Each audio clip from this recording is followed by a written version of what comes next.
So I think there is a place for depression. I think there is. Now, after saying that, it's not good for a long period of time. Now, the reason why I'm saying that is I've noticed anything that happens for a long period of time turns negative. In other words, when you feel like, well, I don't have any money, and you stay behind in bills and this type of stuff, and this goes on for a period of time, not only you get depressed, but like I say, it's not healthy. And in that case, it's not financially healthy to be behind in bills for a long period of time. In other words, you're not taking the steps to correct the problem. And if it's so bad that it goes on for a long period of time, you really do have a problem. Now, in my case, talking about the finance, in case you're doing finance and you're going through depression. Now, I don't suggest, I'll put it this way. I was in the oil business. I had oil wells, and I was going through lots and lots of money. And it was back in the 80s, and everything went bad, and everybody went broke. I did not go broke. I held on. I lost everything. And financial problems, yes. Every time that telephone called, it drove me crazy. And my wife. We would look at each other to see which one of us was going to answer the phone. This was back before caller ID. And we knew we had to answer the phone, and we didn't really realize who was going to be on the other end until we answered it. And we didn't want to talk to people that, you owe us money. So that really got depressing also. So, but like I say, I didn't go bankrupt. But I learned. And I learned from that is I don't get myself in those situations. Even though that one, I didn't get myself into it. The oil business went collapse. It went bam-o. And everybody lost on that. Now, when my wife had 2 strokes, and her second stroke was massive. It took out a big chunk of her mind.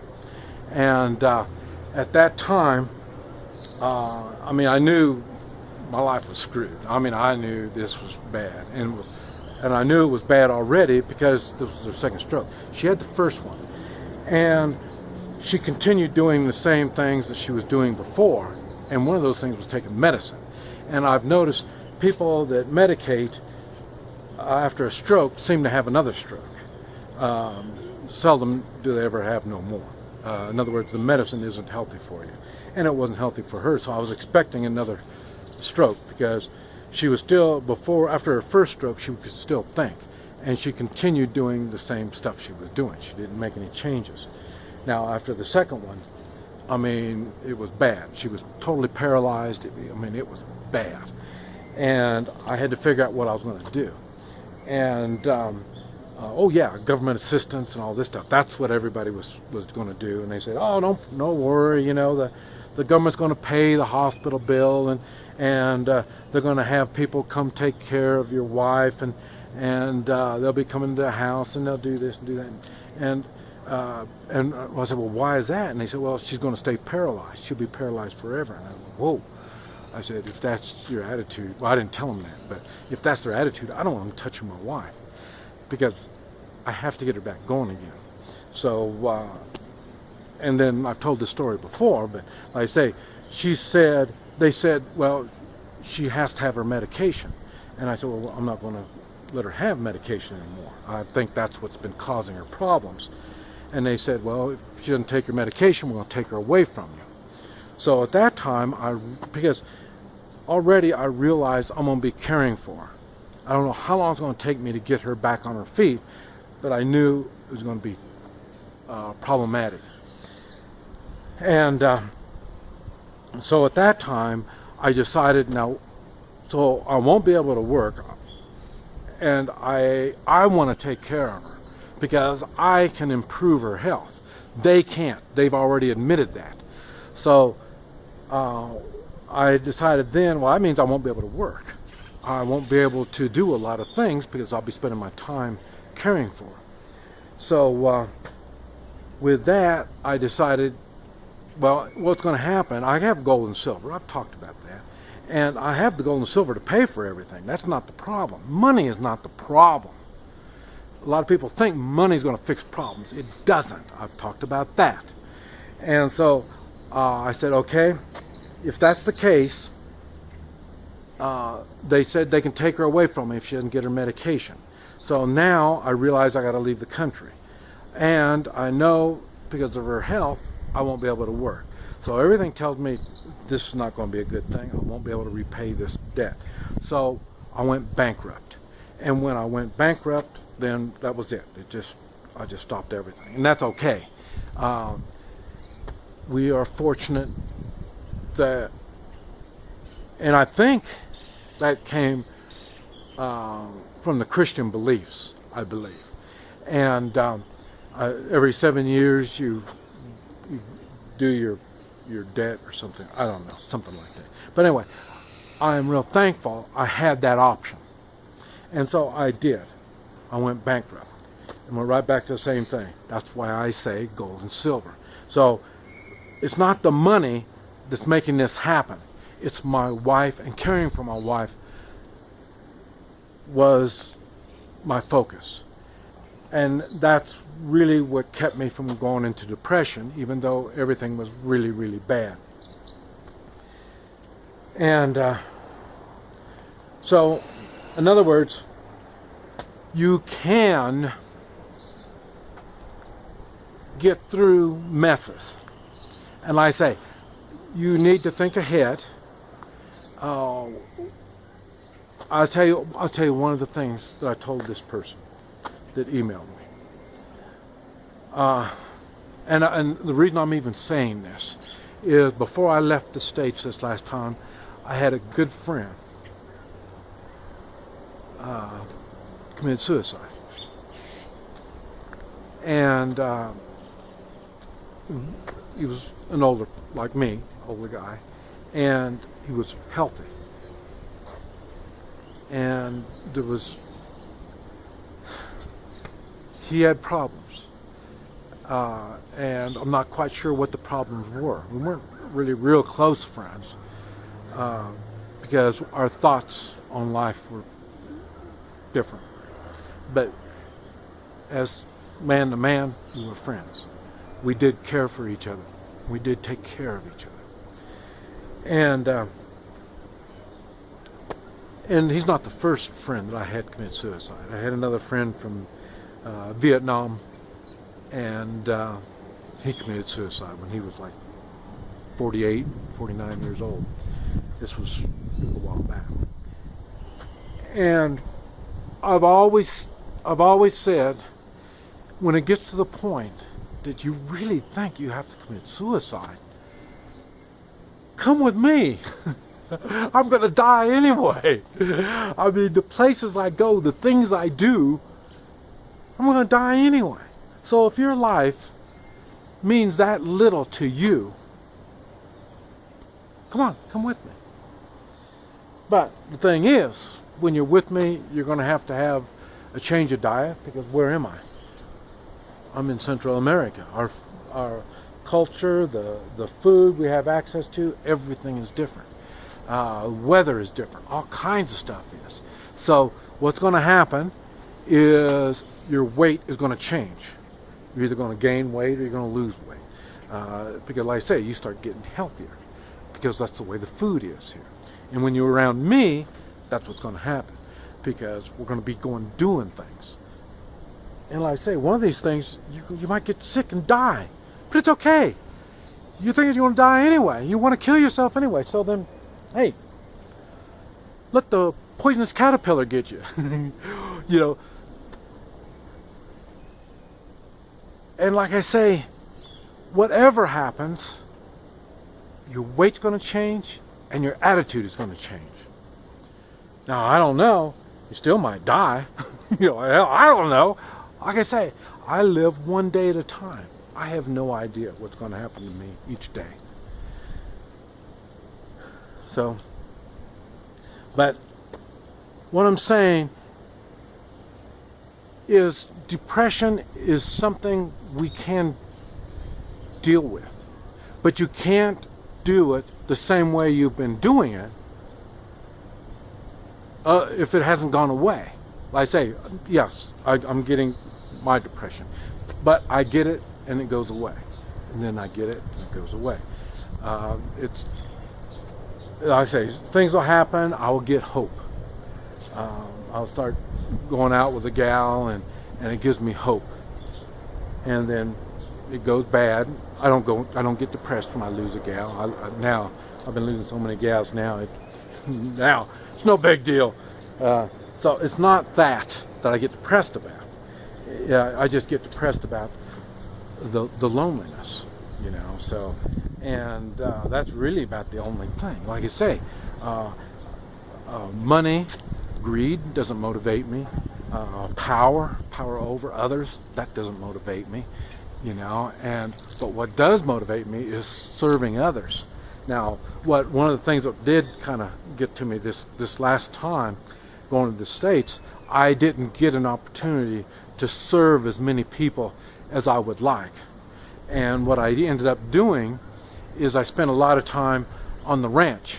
I stay at a small ranch, cattle ranch, in Oklahoma, and that's where Mazina, my dog, is.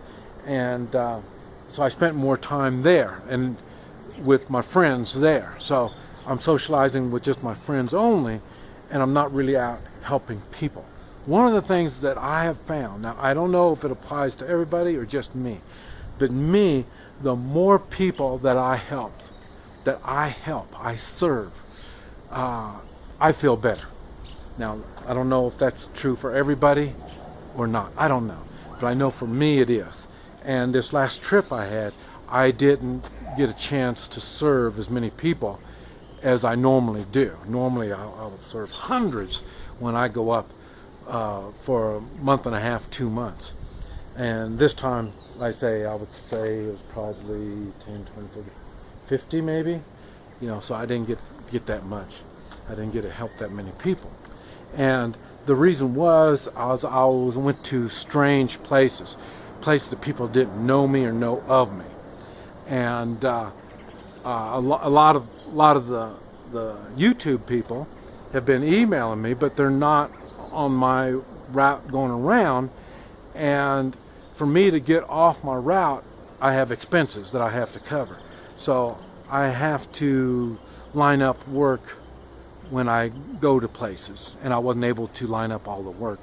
And so I ended up spending more time on the ranch, and you know, so I really didn't see a lot of people. I didn't get to socialize as much as I would like, speak English to people. I wasn't able to do that so much. That, and also I noticed this trip, my hearing is really bad, and I don't notice it down here because I don't understand what they're saying anyway. It doesn't make any difference to me if I hear them or don't hear them. I still don't understand what they're saying. But I noticed this time when I went to the States, I didn't understand a lot of people. So I stopped by the VA, and because I thought maybe they could help me, and they said yeah, they could help, but in December. I'm not going to be there in December, so I was just out of luck. Now I've had good luck with the VA, but normally it's emergency kind of stuff. Like I say, I had shrapnel taken out when it started causing me trouble. I had a double hernia taken care of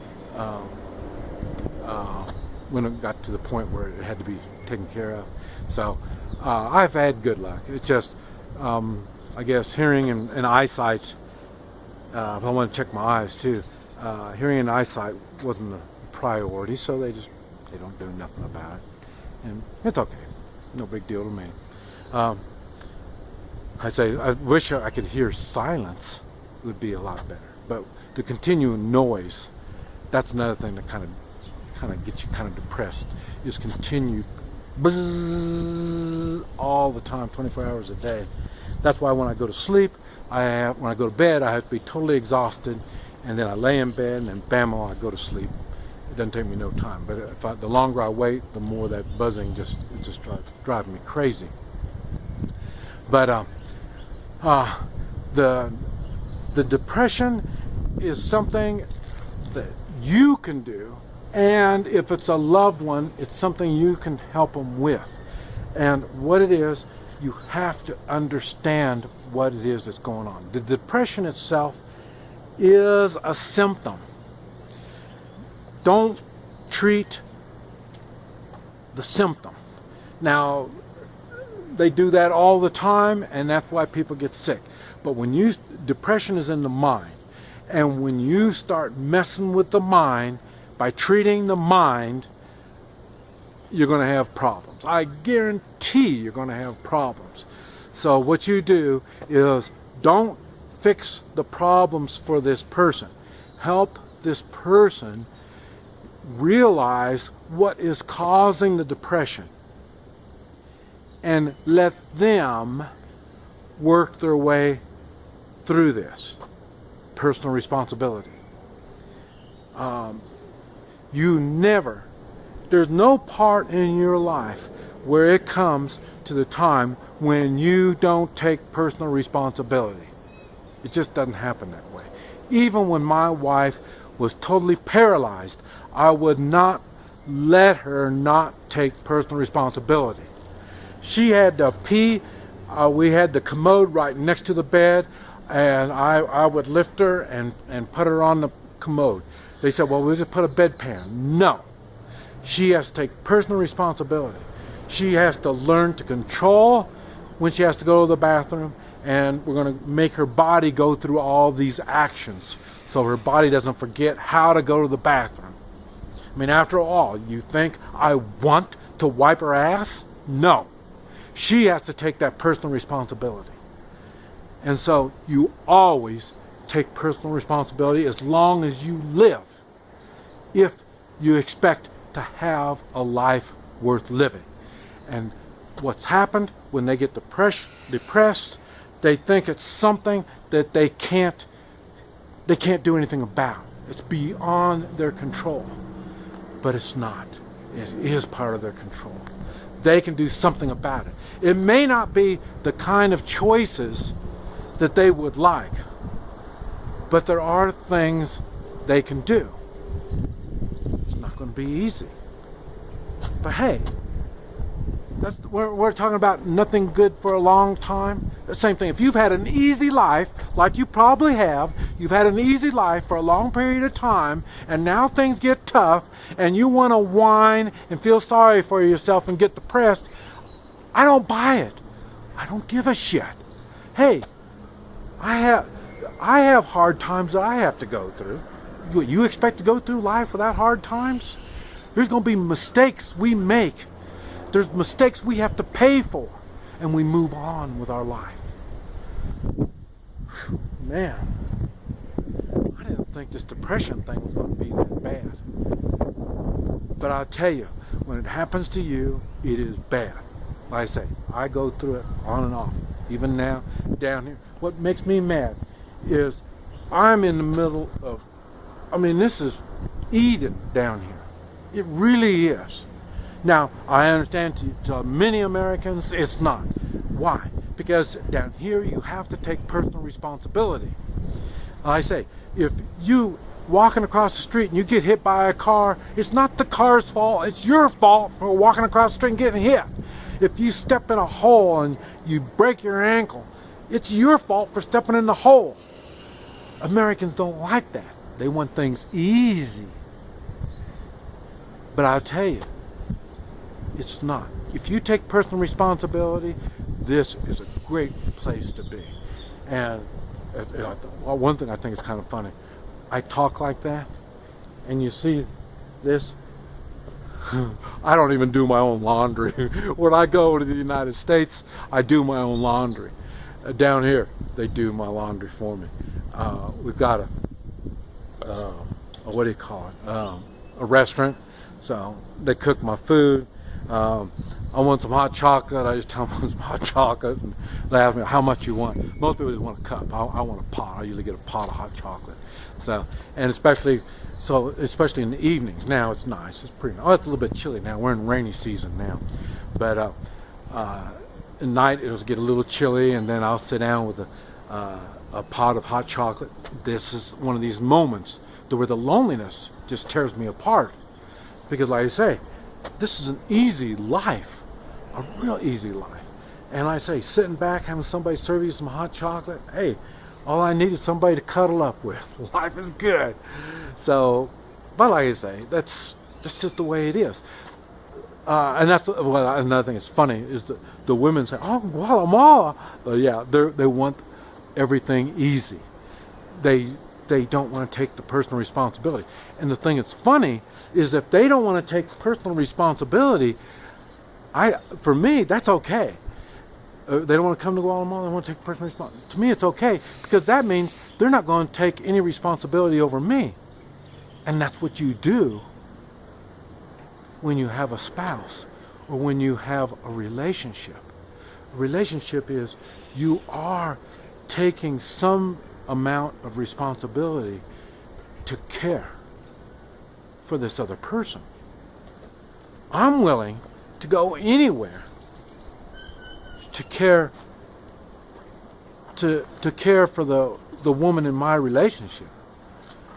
And like I say, I think it's funny because a lot of these women have their limits. I love it. Show me your limits now. Because when things get tough, that's not the time I want you to wimp out on me. I want you to be tough with me. Stand with me. That's what you do when you have loved ones, friends, stuff like that are going through depression. You stand with them. You don't do things for them. Help them get through this situation. If not, send them down here to me. We'll take care of it, one way or the other. Okay, that's it. I'm going to stop there. This is Mike. NoStressMike.com.